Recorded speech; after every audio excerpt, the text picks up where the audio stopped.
You're not tired of life. You're tired of constantly trying to live it the right way. You wake up with a weight in your chest, not because something bad happened, but because nothing changes, no matter how hard you try. You've read the books, listened to the podcasts, tried the meditations, even gave therapy a shot. You kept doing what you were told should work. And yet, here you are, still stuck, still hollow inside. There's an emptiness that no practice fills, a silence that no affirmation silences, a loneliness that hides even in the middle of your relationships. You're not lazy, you're not broken, you just know something's wrong, and the worst part is, you can't name it. It's like you've been holding your breath for years, trying to be calm, stable, emotionally mature. But underneath all that effort, something in you is screaming, and it's not a scream for help, it's a scream of truth. A part of you that says, I can't keep doing this. But you don't let that scream out, do you? Because to stop playing the part you've built would mean admitting it was never really you. And that's terrifying.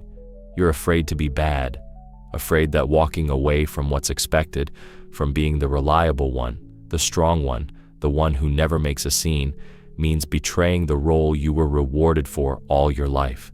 You've been praised for being quiet, composed, resilient. You've become an expert in suppressing your truth because showing it might make someone uncomfortable. You've been surviving inside a costume that no longer fits, smiling when you want to cry, nodding when something inside you is screaming, no, saying, it's fine, when it's absolutely not.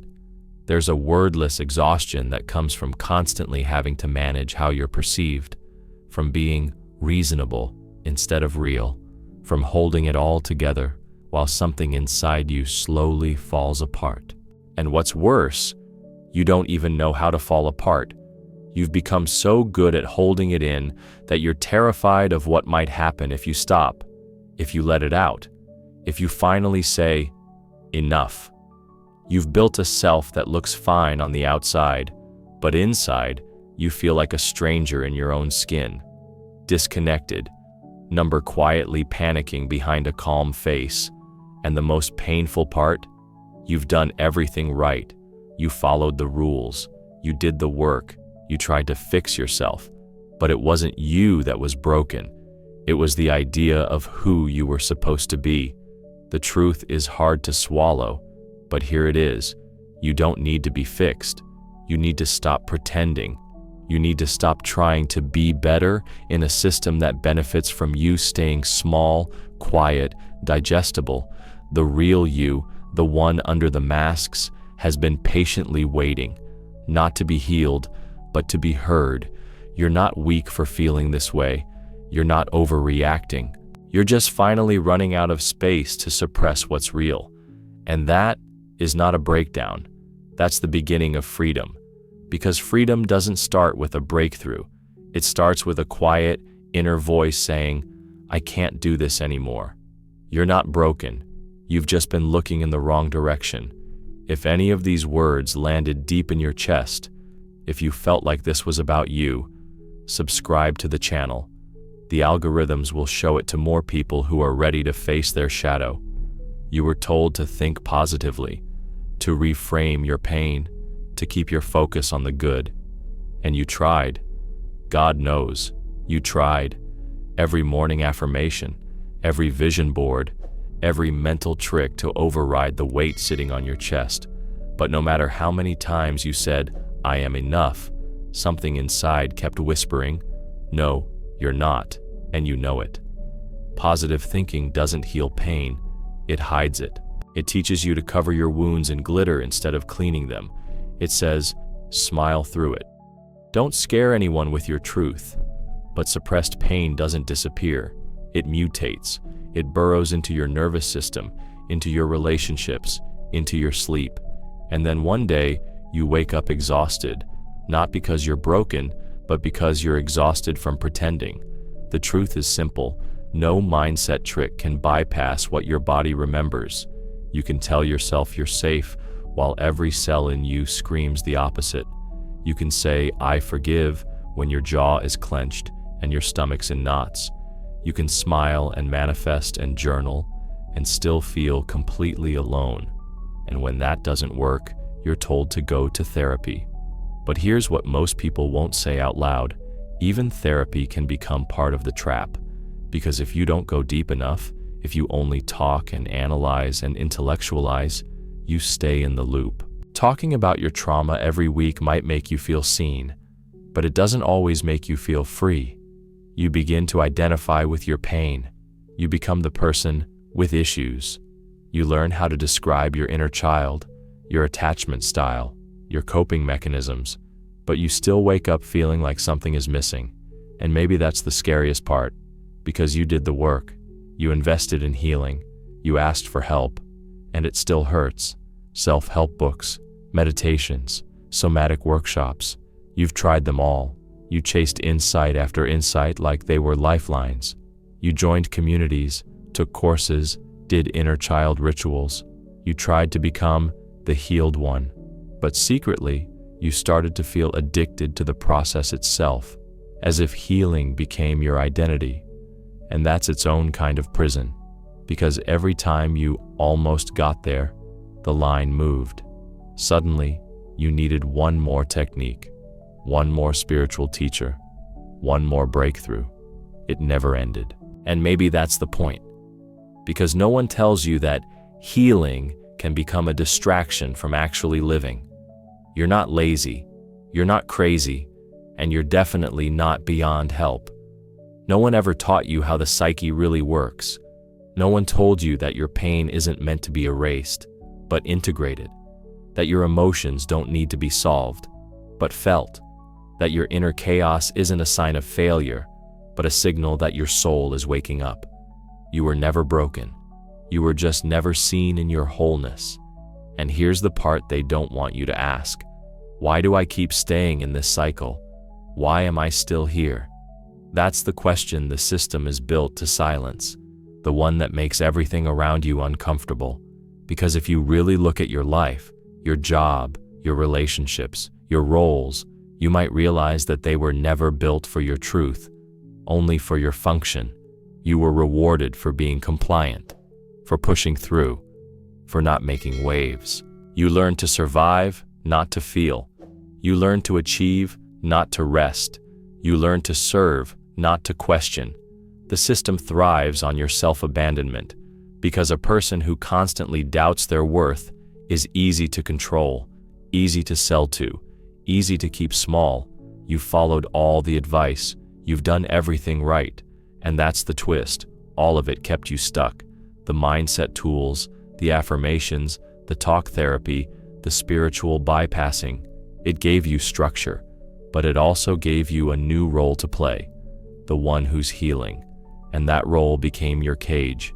Sometimes healing isn't about adding more, it's about letting go of the performance. It's about saying, I've done enough, and this still doesn't feel like me. It's about realizing that being better isn't the goal, being real is. So here you are, standing in the wreckage of everything that was supposed to fix you. And there's a quiet voice rising from beneath it all, saying, what if I just stopped? What if you stopped trying to prove yourself? What if you walked away from everything that made you feel small, even if it looked spiritually evolved? What if you stopped trying to win at healing and started listening to the part of you that's already whole? You didn't fail, you woke up, and now everything changes.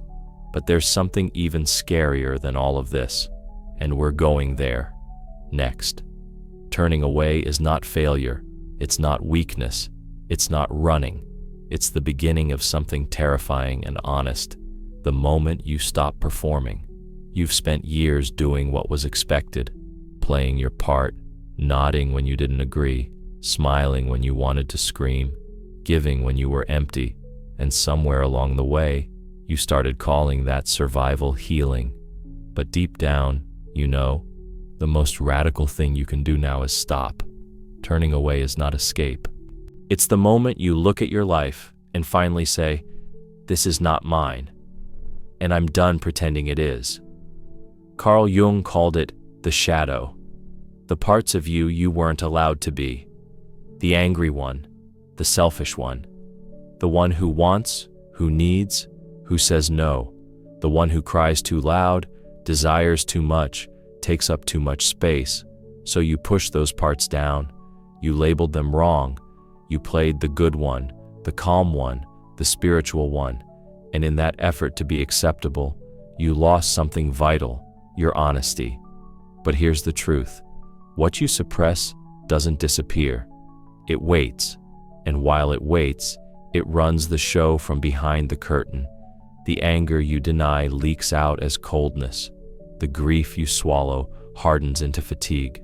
The need for love you won't admit turns into overgiving and burnout. Your shadow isn't evil. It's everything you abandoned to be loved.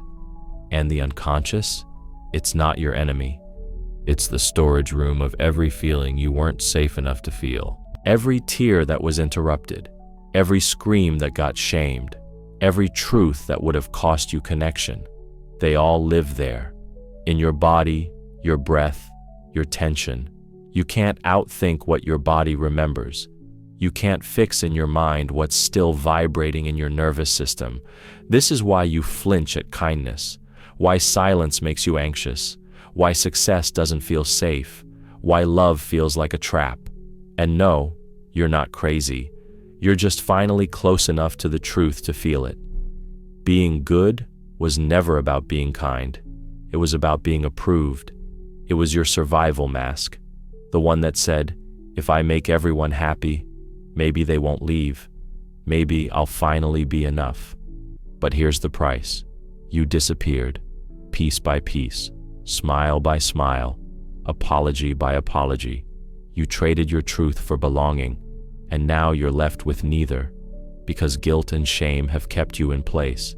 Guilt for choosing yourself, shame for wanting something more, guilt for saying no, shame for walking away. But guilt is not your compass. Shame is not your truth. They're just the bars on the cage you were handed, and now you get to walk through them. Most of your life, you've been operating from childhood scripts. You think you're making conscious decisions, but underneath, it's a scared child calling the shots. The child who never felt safe, who had to earn love, who got punished for being too much or not enough. That child still lives in you, still drives your fear, your self-doubt, your panic when someone disapproves. And it's not because you're broken, it's because you're still protecting the version of you that never got to be real. Even now, when everything looks fine, your body remembers. Your jaw clenches before you speak. Your shoulders rise before you enter the room. Your stomach tightens before you even know why. You think you're being irrational, but your body is being honest. Your tension is not weakness, it's a message. Your fatigue is not laziness, it's grief. Your numbness is not failure, it's the cost of never being held in your full truth. And still, you've tried to find the light. You've tried to vibrate higher, to be grateful, to let go, to stay positive. But freedom doesn't come through the light. It comes when you finally stop running from the dark, when you turn toward what you've been avoiding, the parts of you that scare you, the truths that hurt, the grief that's been waiting 10, 20, 40 years to be seen. That's where it begins. That's where you start to breathe again. Because here's the paradox. You become who you truly are not by adding more, but by letting go of everything you were never meant to carry. Let go of the roles. Let go of the masks. Let go of the need to be understood by those who never saw you in the first place. Let go of the life that looks good but feels empty. Let go of the person you became to survive. You don't have to become anything. You just have to stop betraying what you already are. And when you do, not perfectly, not all at once, but when you begin to stop abandoning yourself, something opens. Not a breakthrough, not a transformation, something quieter, more sacred. You remember who you were before the fear, before the shame, before the performance. And in that memory, you begin to return, not to the past, but to the truth. That's not healing. That's homecoming. Not every path needs to be finished. Some roads were never meant for you, and the most courageous thing you can do is stop walking. You don't owe your life to a version of yourself built in fear. You don't owe your future to a role you were assigned, not one you chose. You are allowed to walk away, and not just allowed, invited. Real freedom isn't about pushing through. It's not about conquering every challenge, proving yourself, or enduring to the bitter end. It's about being able to look at something and say, with full clarity, this is not mine. I'm done. We're taught that strength is staying, fighting, fixing, but sometimes strength is leaving. Sometimes strength is saying, I've tried everything, and now I choose myself. You're allowed to turn away from relationships that are killing you softly, even if there's love there, even if there are memories, even if everyone tells you to work it out, because love without truth is a prison, and peace without presence is just silence.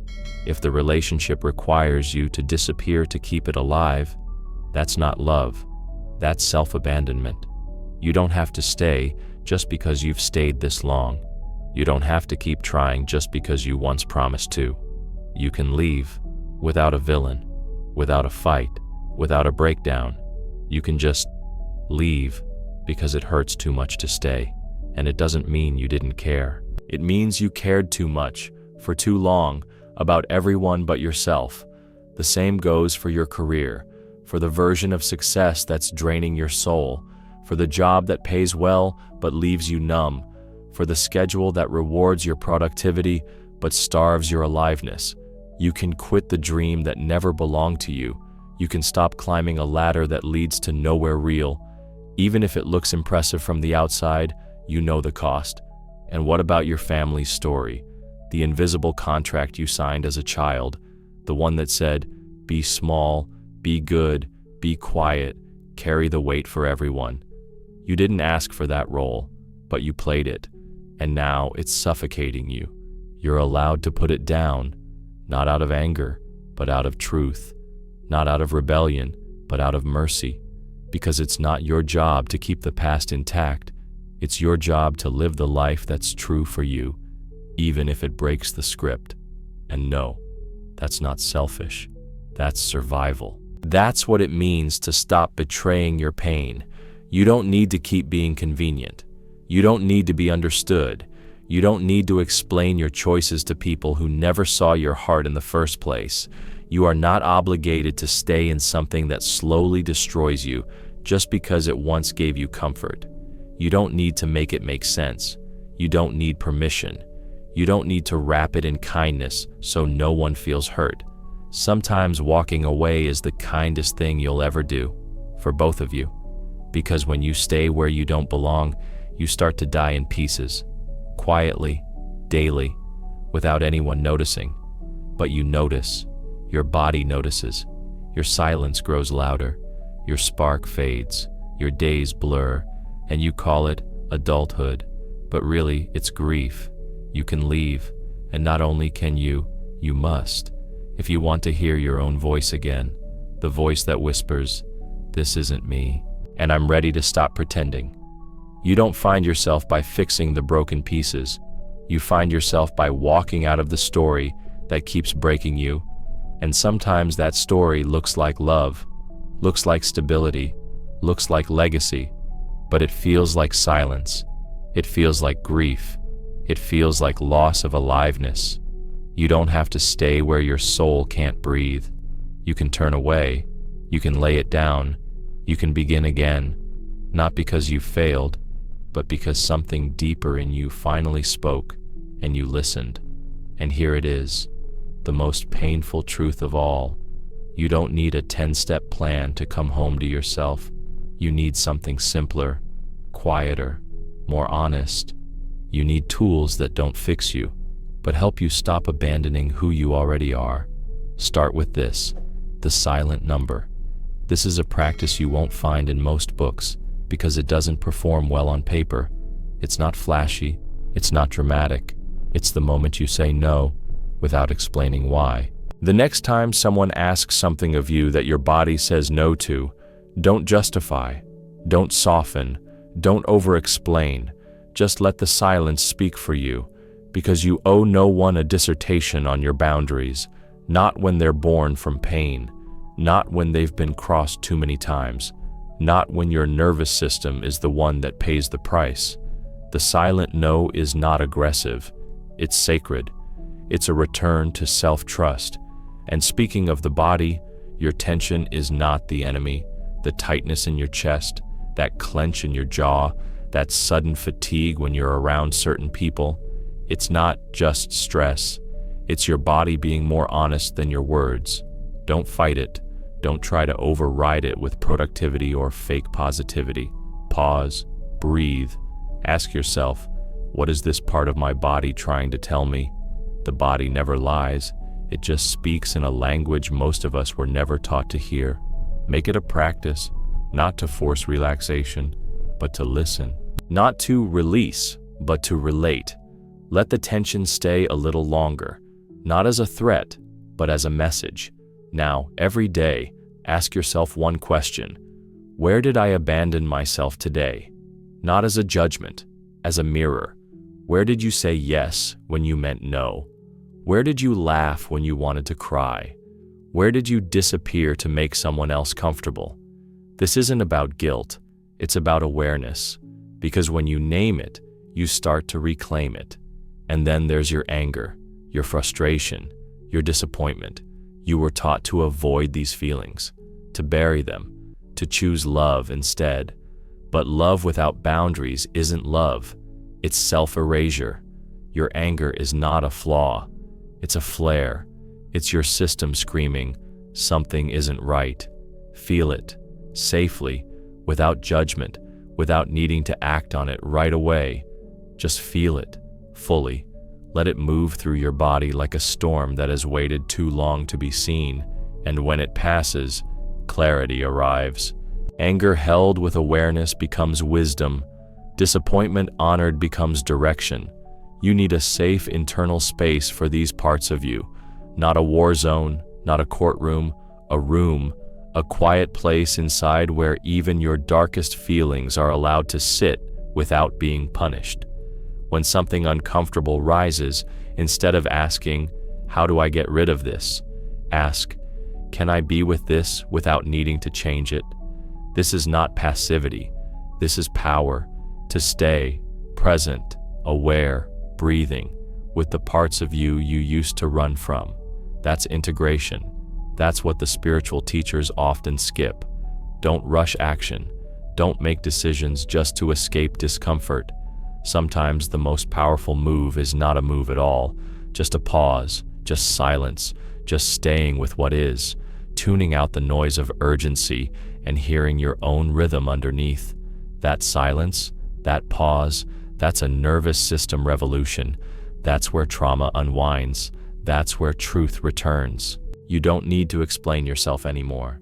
You don't need to be understood to be real. You don't have to stay in the story that's slowly erasing you. Let this be the year you walk away. Let this be the moment you stop performing healing and actually feel. Let this be the breath where you say, this is not the end of me. This is where I begin. Turning away isn't failure, it's birth. It's the beginning of the version of you that's been waiting, not for permission, not for perfection, but for presence. You don't have to stay in what wounds you. You don't have to fix what was never yours to carry. You can lay it down. You can turn away. You can come back to yourself, not with fireworks, not with a breakthrough, but with something quieter, surer, realer, and that's how it begins. Not with force, but with a sacred no, a full-body yes to your own life, a pause that says, I'm done running. I'm ready to come home. Not everyone will understand what it means to turn away, and that's okay. Some people are still deeply invested in staying, in performing, in pretending, in surviving through roles that were never theirs to begin with. Some will hear what we've said here and feel uncomfortable. Some will resist it. Some will scroll away. But if you felt something, in your chest, in your gut, in the quiet space behind your eyes. If something in you whispered, "That's me," then you're not alone. You are not the only one waking up in the middle of your life, wondering, how did I get here and where did I go along the way? You are not the only one exhausted from holding it all together. You are not the only one secretly screaming inside a smile. There's a quiet revolution happening. It's not loud, it's not flashy, it's not trending. It's made of moments like this, where someone finally tells the truth and someone else feels less alone. The path to freedom isn't upward. It's not about climbing to a higher self. It's not about becoming more evolved, more light-filled, more perfect. The path to freedom is inward. It's raw. It's uncomfortable. It's messy. And it's sacred. You don't heal by escaping your pain. You heal by making space for it, by sitting with it, by learning to breathe beside it without shame. You don't fix yourself. You learn to stay with yourself, even in the parts you were taught to hide. That's not easy. It's not quick. It's not glamorous. But it's real. And if you're still here, listening, feeling, breathing with me, it means you're ready. Ready to stop abandoning your truth just to keep the peace. Ready to say no without apology. Ready to feel without numbing. Ready to rest without guilt. It means your soul is waking up. And once it does, you can't go back. Not really. You might try. You might pretend again for a while. You might slide back into the familiar roles, the old story. But something in you has changed. Something in you has heard the call. And now you know? There is another way. You don't have to be the strong one all the time. You don't have to be the healer, the giver, the good one. You just have to be you, fully, messily, honestly. And if you're still not sure how, that's okay too. This isn't a destination. This is a remembering, a return, a homecoming to the parts of you that never stopped waiting. So if you recognized yourself in these words, if any part of this felt like someone finally said out loud what you've been carrying in silence, leave a comment below and write, "I'm done running from pain." Let's see how many of us are really here. Let's find each other. Let's build something real, together. A place where the truth is welcome, where masks fall, where we don't have to pretend anymore. This isn't the end. This is only the beginning.